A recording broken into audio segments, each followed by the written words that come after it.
My name is Janice Holden, and I'm a professor emerita of counseling from the University of North Texas. I spent 31 years on the counseling faculty preparing licensed professional counselors and school counselors. About a third of professors' job is to do research.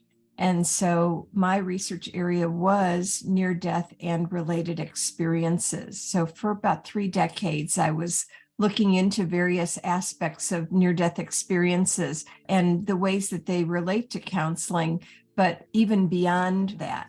So I studied everything that is typical about near-death experiences and some particular focus on their connection to counseling. The field of near-death studies actually began, it's credited to have begun in 1975 with Raymond Moody's book, Life After Life. And that's the book where he created the term near-death experience.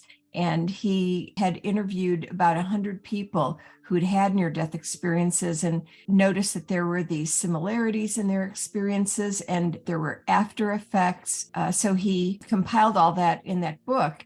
And as a result, people who wanted to do more really controlled scientific research jumped onto the topic. And originally, the field focused on the nature of the experience itself and then the after effects. And so those were some of the things that I focused on as well. And then I branched out into other areas, such as there's a phenomenon where somebody who's had a near-death experience and discloses it to somebody else, what kind of experience they have in the way the person reacts to them. And we know that when someone has had a near-death experience and they disclose it, that first disclosure has a big impact on how they're going to proceed to integrate the experience. If the first confidant responds in a helpful way through things like identifying what the experience, that this was a near-death experience, avoiding pathologizing the person or the experience, like not thinking that or saying that it's crazy or that the person's crazy for having had it, not demonizing the experience, saying that it's in some way evil, and acknowledging at least the potential reality, if not the reality of the experience, because it feels absolutely real to people who've had it, then that's a positive disclosure experience, and the person's likely to go on and integrate the experience well. And if the confidant does the opposite of those things, then the person goes on to have problematic process. They kind of get psychospiritually stuck until they encounter an atmosphere in which they can be their experience and they are accepted and help to inquire into the meaning and significance of the experience for them. So I got into that whole disclosure area. And then I also became very interested in the aspect of near-death experiences where the experiencer meets deceased loved ones and the whole phenomenon of after-death communication that also happens to a lot of people outside the context of a near-death experience. So I see my 2 areas of specialization as near-death experiences themselves, the experience, after effects, disclosure issues, implications for our understanding of consciousness and so forth, and then also after-death communication and the role of that in grief and grief counseling. I've come to conceptualize near-death experiences as having kind of like 3 levels. At the deepest level are some features that are found in near-death experiences across cultures.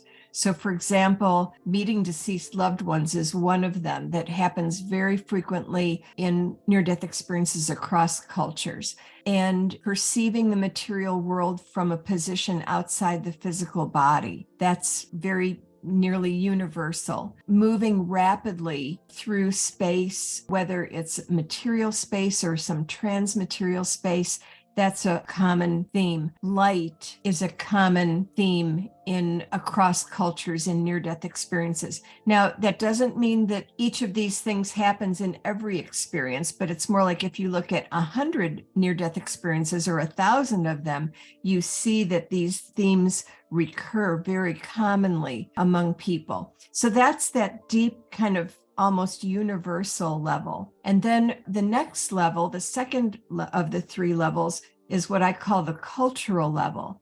And that's where, because in near-death experiences, people are in a different reality than this reality that, this material reality we're in.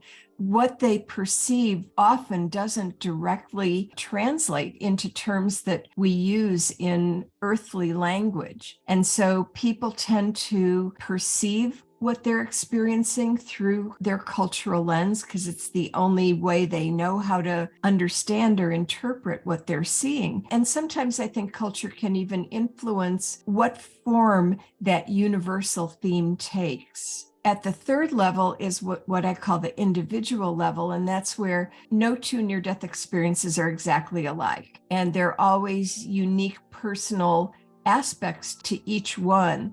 So let's just take the theme of moving rapidly through space. In the West, it's real common for people to report that in their near-death experience, they moved rapidly through a tunnel-like structure or some other structure or some other open space.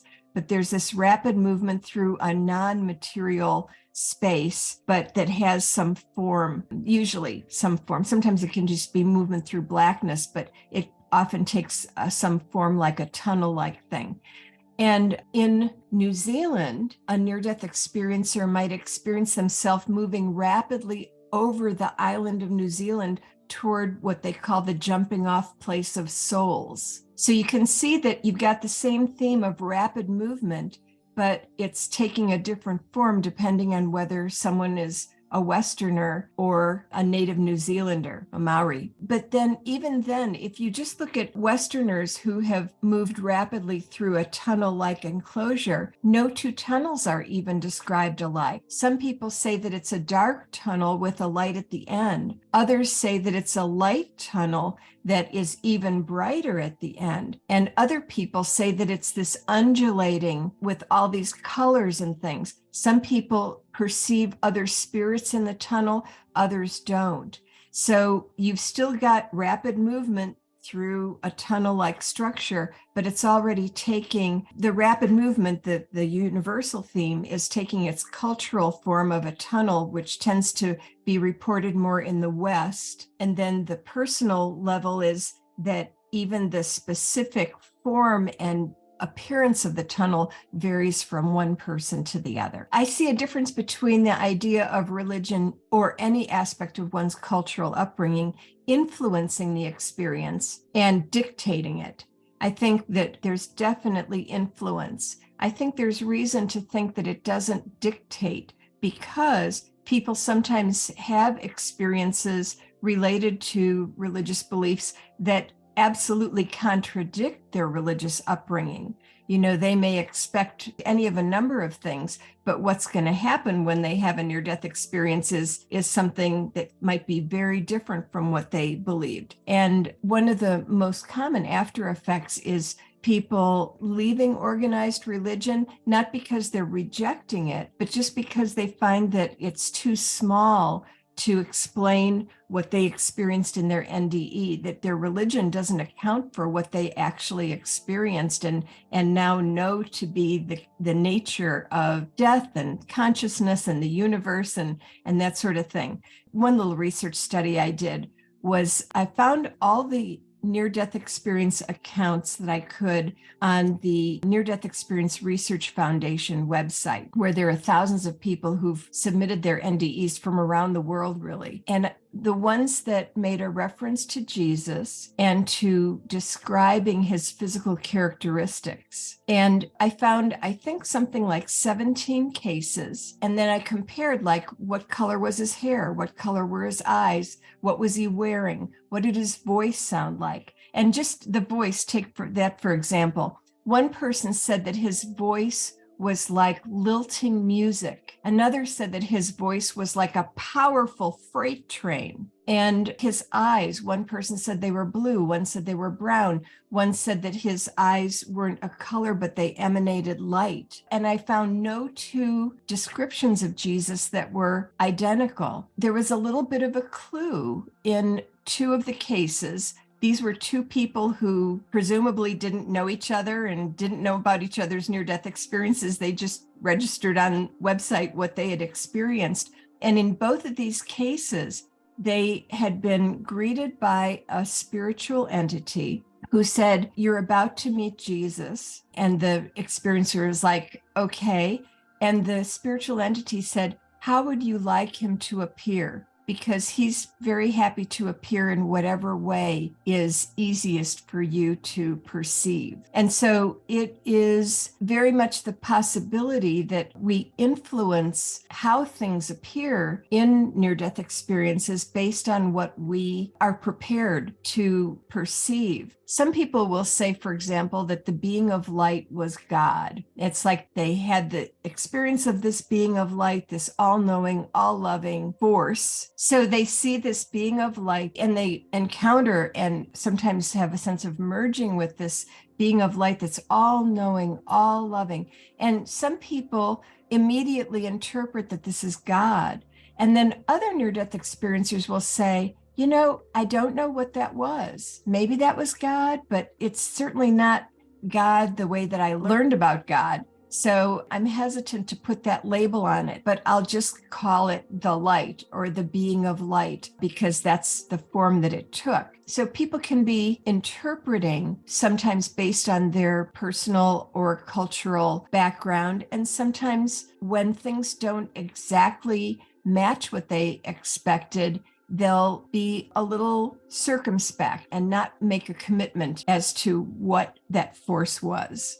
Can we predict who will have a near-death experience? Because to drop way back to the beginning, one of the things we know is that of all the people who survive a close brush with death through serious injury or illness, 80 to 90% of them will come out the other side and say that they don't remember anything unusual at all. They may or may not have lost consciousness. Even if they did when they were unconscious, they have no memory of anything.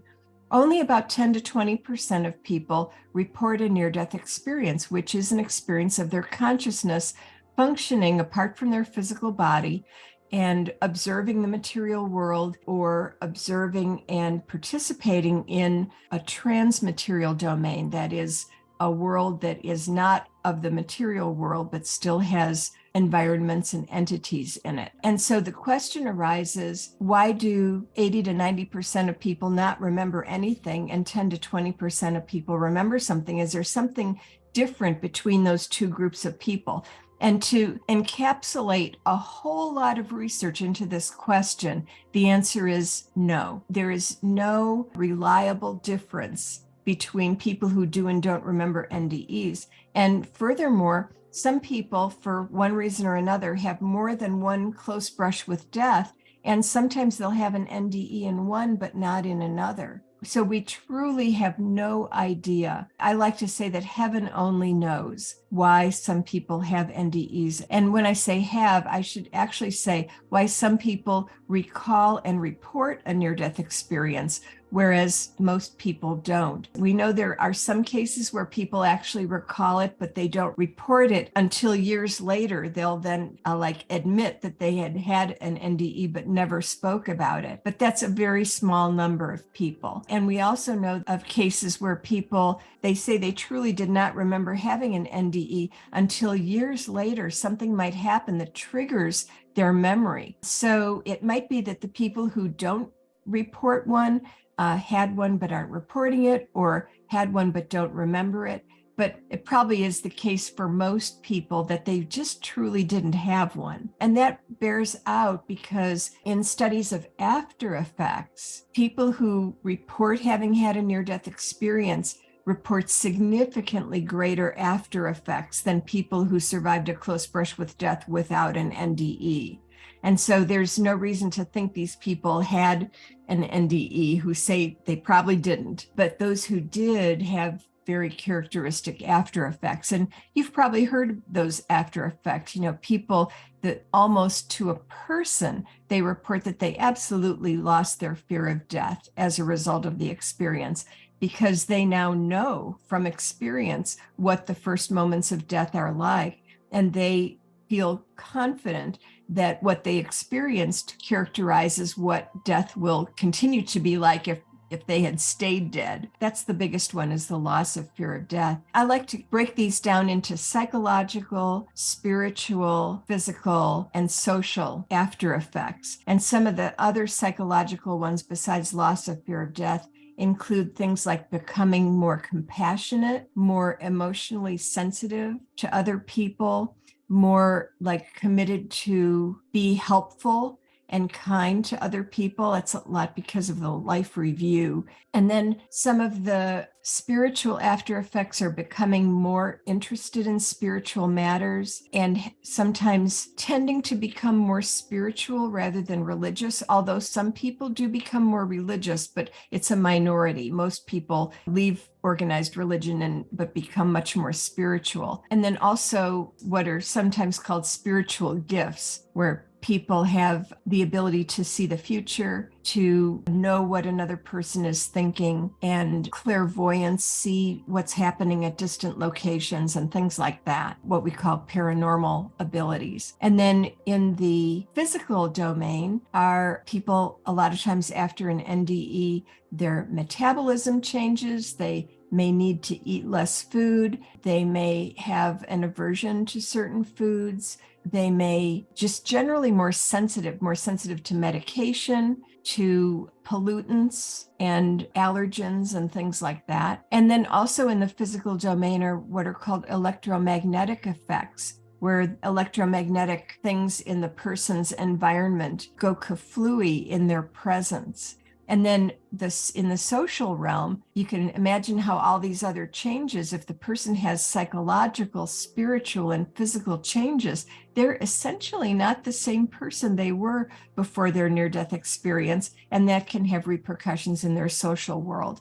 The reason I'm interested in veridical perception is not just because near-death experiencers almost always say that the experience itself was absolutely real, and often they'll say it's realer than here. I remember in my dissertation study, I was reading the questionnaire response of one of my participants. And when I asked, would you be open if after your NDE, if someone had approached you to talk with you about the extent to which the experience felt real, would you have been willing to talk with them? And rather than answer that question, what he wrote was, that experience was realer than sitting here writing this response to you. And that always, just really stuck with me. Subjectively, it's absolutely real. Near-death experiencers come back with some lessons. And what they tend to say is that our purpose in physical existence is to advance in our capacity to love, to become more loving to each other and to ourselves. In order for humanity to hear the message, they have to really believe that near-death experiences are bringing a genuine message from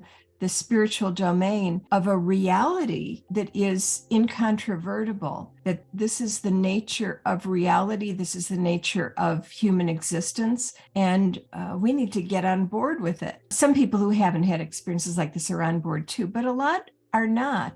And understandably, because these experiences are of a qualitatively different nature than our normal material lives. But if humanity is to hear this message, then that the reality of NDEs needs to be established. And that's kind of my most important intention in doing near-death related research.